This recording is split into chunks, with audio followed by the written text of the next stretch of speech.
राज कपूर जो जिस परिवार से आए थे, कपूर परिवार जो है, जो उनके पिता पृथ्वीराज कपूर और उनके दादा जो थे दीवान बसेसर नाथ, बिल्कुल। ये एक परंपरा थी और मतलब इसको बहुत उन्होंने आगे बढ़ाया। उनके पिता का जो काम था थिएटर का, वो देश भर में जगह-जगह लेकर घूमते थे और एक फ़िल्मों में ख़ैर उन्होंने काम शुरू कर ही दिया था। एक मैं देख रहा था, मतलब मैं एक जानकारी और मुझे जी, इंटरेस्टिंग हाँ, मिली वो जी, कि कपूर परिवार में जो सबसे पहले जो थे वो पृथ्वीराज कपूर फ़िल्मों में आए। तो उनको जी, कैसे मौका मिला फ़िल्मों में? तो क्योंकि वो तो थिएटर के व्यक्ति थे और फ़िल्मों में जो है छोटे-छोटे रोल या उस तरह से चीज़ें थी, तो एक एक्ट्रेस का नाम यहाँ पर मुझे मिला, एर्मेलिंडा कार्डोज़ो, जो हिंदी में सुधा बाला नाम से 1930s और 20s में काम किया करती थी। जी, जी, तो जब एक फ़िल्म थी सिनेमा गर्ल करके 1930 जी, में, जी, उस फ़िल्म में क्योंकि वो साइलेंट फ़िल्म थी और जी, वहाँ सारी फ़िल्म की शूटिंग की तैयारियाँ मतलब सब कंप्लीट था और जब उसका हीरो नहीं आया, तो क्योंकि उस हुँ, वक़्त जैसे आज जूनियर आर्टिस्ट होते हैं, उस वक़्त एक्स्ट्राज़ कहा जाता था। तो बहुत सारे जी, लोग रहते थे कि हमको भी रोल मिलेगा उसमें और एक्स्ट्राज़ में काम करते थे। तो डायरेक्टर ने इस एक्ट्रेस से कहा सुधा बाला से कि यार इनमें से जो तुमको ठीक लगे ना, तुम उसको सिलेक्ट कर लो, उसको हीरो बना हुँ, देंगे और शूटिंग शुरू करते हैं।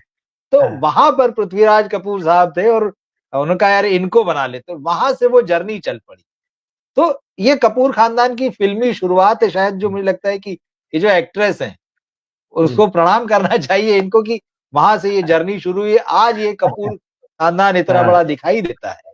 जी, जी। मौके अब ऐसे ही देखिए ना, मिलते हैं फ़िल्मों में। जी, जी, अब देखिए ना कि पृथ्वीराज कपूर साहब को फ़िल्मों में आना था, लेकिन उनके पिता जी, चाहते थे कि वे वकालत करें, पढ़ाई करें। बिल्कुल। हाँ, तो उन्होंने वो सारे दंद-फंद करके देख लिए और एक दिन विद्रोह करके निकले, बोले मैं तो फ़िल्में करूँगा। तो इनका हिसाब-किताब पेशावर से, कलकत्ता से मुंबई का रहा है। और इनके बिल्कुल। भाई त्रिलोक कपूर, कमल कपूर वो भी अच्छा काम किए हैं, लेकिन उनको इतनी बड़ी हाँ, सफलताएँ नहीं मिली। त्रिलोक कपूर को तो एक बार हिंदी सिनेमा का शिव, भगवान शिव की भूमिका के लिए ही हाँ, तय कर दिया, जैसे जीवन को नारद की भूमिका के लिए। और बिल्कुल। जो अपने कौन है अनीता राज के पिता, उनको इंस्पेक्टर की महेश हाँ, राज नाम है क्या? नहीं राज नाम राज तो याद आता नहीं है आ रहा उनके पीछे। हाँ, है। राज आता है, जगदीश हाँ। राज, जगदीश राज। जगदीश जगदीश राज, राज। जी। हाँ, तो हाँ, उन्हें उन्हें इंस्पेक्टर की भूमिका के लिए फिट कर दिया ना, तो उस तरीके से। और एक और बात है, पृथ्वीराज कपूर साहब अनधिकृत रूप से, अनाधिकारिक रूप से हिंदी सिनेमा के पहले हीमैन, हाँ, पहले बलिष्ठ बिल्कुल। शरीर, हाँ, दमदार आवाज। अच्छा, एक बात और है, चलिए बात आ ही गई है पृथ्वीराज कपूर साहब की, तो वो जमाना था फारसी थिएटर का, यानी हाँ, पारसी थिएटर का।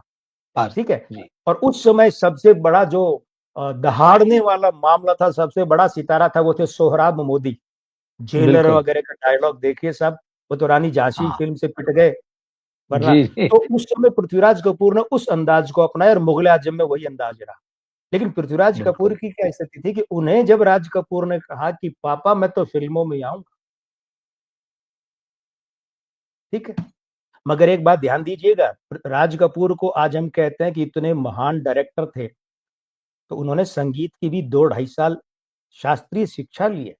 अब मैं आपको एक किस्सा बताऊं कि जी, रमेश सहगल, एक फिल्म, रमेश नहीं, जिया सरहदी, रमेश सहगल थे लेकिन जिया सरहदी उसके राइटर थे।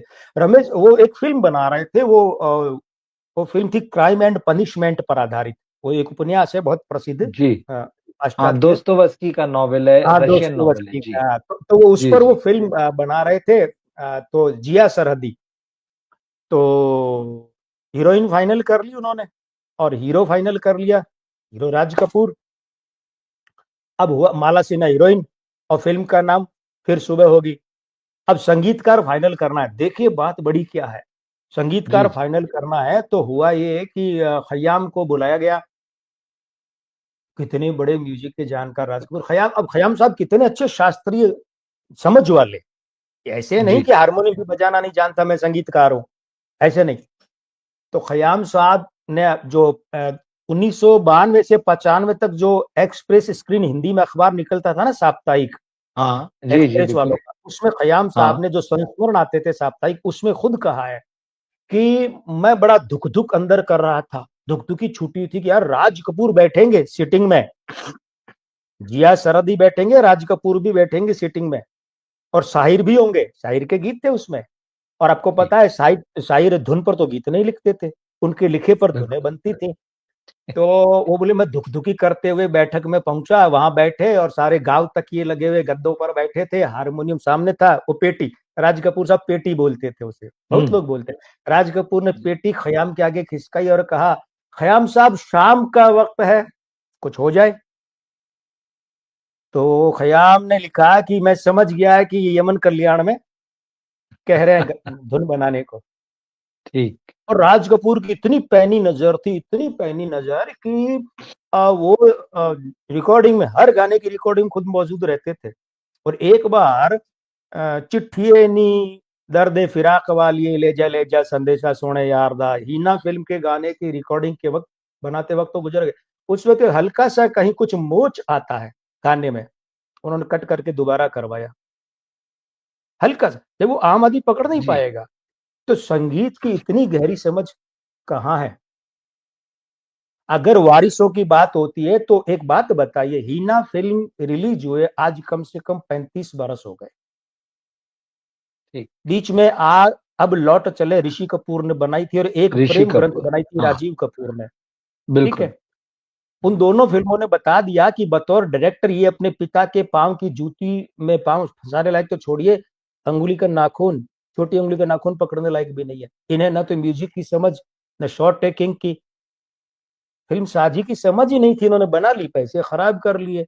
जबकि राज कपूर की स्थिति क्या थी? राज कपूर की स्थिति थी कि रीमा नंदा उनकी बड़ी बेटी, और एक और बेटी है जो जैन परिवार में जिसकी शादी हो रखी है, जी, अनुराग जैन, ये कौन, जो अभी उनके जो बेटे हैं वो भी फिल्मों में आ रहे हाँ, हैं या आगे कुछ ऐसा है। जी, और रणधीर कपूर, बाकी ऋषि कपूर वगैरह तो और छोटे थे। वो बताते हैं कि राज साहब रात को 11 11 11:30 बजे आते थे सिटिंग से, और सुबह 6 सवा 6 6:30 बजे हम जगह उससे पहले चले जाते थे। काहे की सिटिंग? राम तेरी गाने, गंगा मैली के वक्त में लोकेशन देखने के लिए वो ऑक्सीजन सिलेंडर लगाकर हेलीकॉप्टर से गए थे, ऑक्सीजन सिलेंडर, लोकेशन देखने, फिर शूटिंग के समय समर्पण। राज कपूर जब कहते हैं ना कि जीना यहाँ मरना यहाँ, इसके सिवा जाना कहाँ, तो वो इस बिल्कुल। दुनिया को नहीं कह रहे, वो फिल्म इंडस्ट्री को कह रहे हैं। वो फ़िल्म, फिल्में ही सही है, खाते थे, फिल्में ही पीते, फिल्में बिल्कुल। जीते थे वो, जीना। और ये फिल्में करते हैं। अब आप बताइए, हुँ, आज अगर देखें तो राज कपूर के खानदान, शम्मी कपूर शशि कपूर को छोड़ दीजिए, सिर्फ राज कपूर के खानदान में 1 दर्जन के लगभग लोग फिल्म वाले हैं, काम करने वाले, 1 दर्जन के लगभग, हुँ, 8 10 तो होंगे ही होंगे, है ना। बिल्कुल, बिल्कुल। हाँ, हाँ, तो इन लोगों को रोका किसने था कि आर के फिल्म्स का बैनर, अरे भाई वो क्लासिकल पोज है जिसमें वायलिन एक हाथ में और एक हाथ में नरगिस है राज कपूर के। तो बिल्कुल, आर बिल्कुल। के बैनर को जिंदा रखने के लिए ये लोग नियमित अंतराल में फिल्में बना नहीं सकते थे क्या? बनानी चाहिए थी। राज बिल्कुल कपूर ठीक के बात। वारिस तो फिल्म का राज कपूर है। ये तो वही बात होगी कि अब ये जो आयोजन इन्होंने किया है ना आजकल वाला, रवि जी मैं पूरी जी, जिम्मेदारी से कह रहा हूँ, ये आयोजन करके इन्होंने राज कपूर का प्रकरण ही खत्म कर दिया। वो फाइल जो होती है ना बस्ते पर, वो गांठ लगा दी इन्होंने कि अब राज जी, कपूर सिर्फ जी। फिल्में दिखाने और 2 कार्यक्रम इतने ही करने के हैं, लायक ही बच गए। इतने ही हैं, बिल्कुल ठीक बात, ये बिल्कुल, श्रद्धांजलि नहीं है राज कपूर को। राज कपूर को बिल्कुल। श्रद्धांजलि होती है कि जब उनके ट्रैक की फिल्में बनाते, उनके ट्रैक का म्यूजिक लाते, मानते कि कोई राज कपूर का बारी